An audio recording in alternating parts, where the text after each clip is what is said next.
What's up, y'all? Today I'm going to show you how to make a simple one-part press mold out of plaster. I utilize press molds a lot in my own work so I can reproduce objects.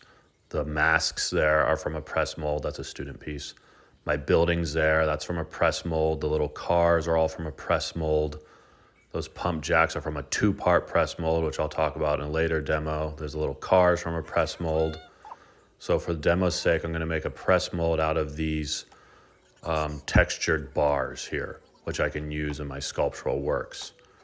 I just have them down on that bat there, that plastic bat.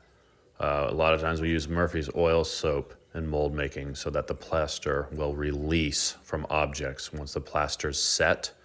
So I'm putting it on the bat there. Even though the bat's plastic, it would probably come off. The Murphy's oil soap will help it release when this plaster's set up. I don't need to put the Murphy's oil soap on the clay because the clay's just leather hard and will pull right out of there. If I was making a press mold out of an object, found object, I'd want to put Murphy's oil soap on the found object, but be careful not to put too much soap down because it can create weird textures in the plaster once you pour the plaster. I'm putting the caudal boards, those are known as caudal boards, really tightly around the object there, around my bat. And caudal boards, you can just make them out of plywood, preferably a non-textured wood or a varnished surface. If you make your caudal boards, if you can sand and varnish them, it's good because they'll release from the plaster really easily. Before you pour your plaster though, you want to seal all the seams that your caudal boards have created there. So I'm just sealing up with a little coil that I've rolled. I'm just sealing all the seams just as a fail safe so that when I pour my plaster in there, it doesn't leak out.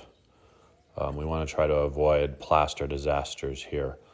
And I like to pour my plaster when it's still quite liquidy so that it can really pick up all the nice textures I've created in those clay objects that I'm going to make the mold from. So now you can see there, I've just really burned it and I've really smeared it in around the edges, all the edges. Now we're going to make some plaster. I've just eyeballed the amount of water I think I'm going to need. I like to use warm water.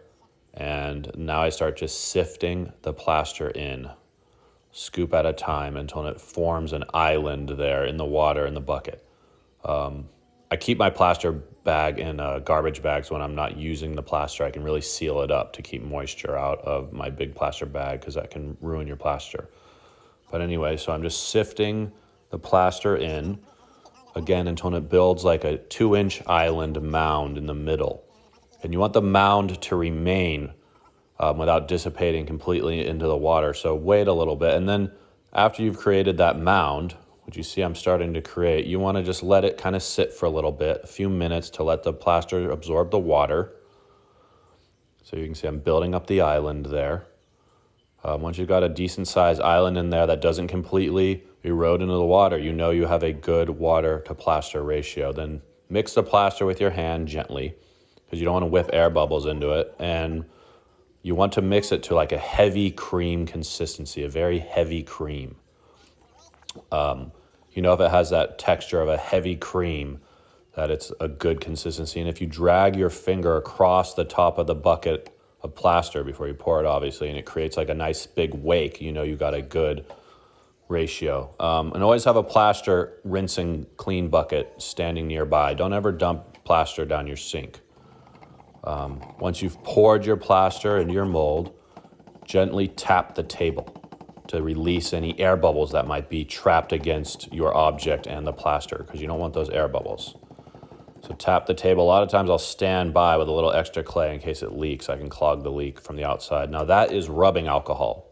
Okay, if you spray rubbing alcohol on the top there, it just flattens it out, takes all the bubbles out and really makes a nice flat surface. So now it's been about 15 minutes. The plaster's set up enough. I can take my caudal boards off. That bat is just going to pop right off of there. And you can see the objects that came out didn't have any undercuts, and a few of them did have undercuts, and that's why they didn't pull out.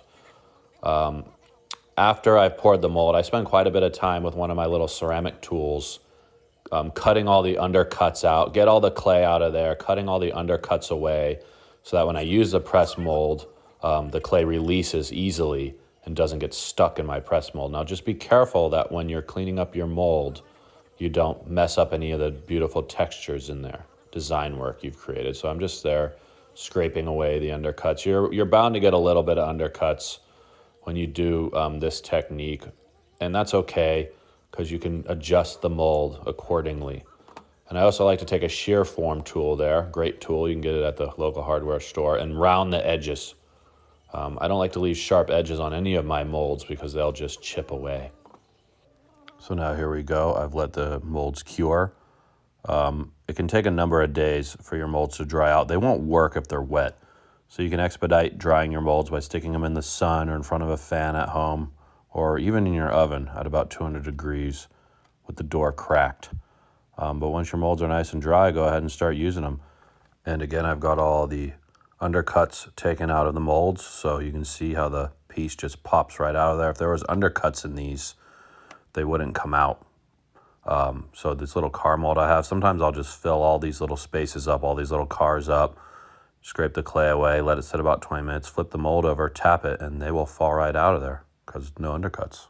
And then remember to make your press mold kind of thick because you're going to be pushing clay into it. If you make your press mold too thin, you just might break it. So keep that in mind. If you have any questions on this process, you can DM me or shoot me an email. And don't forget to check out the other instructional videos on my channel. Thanks for watching.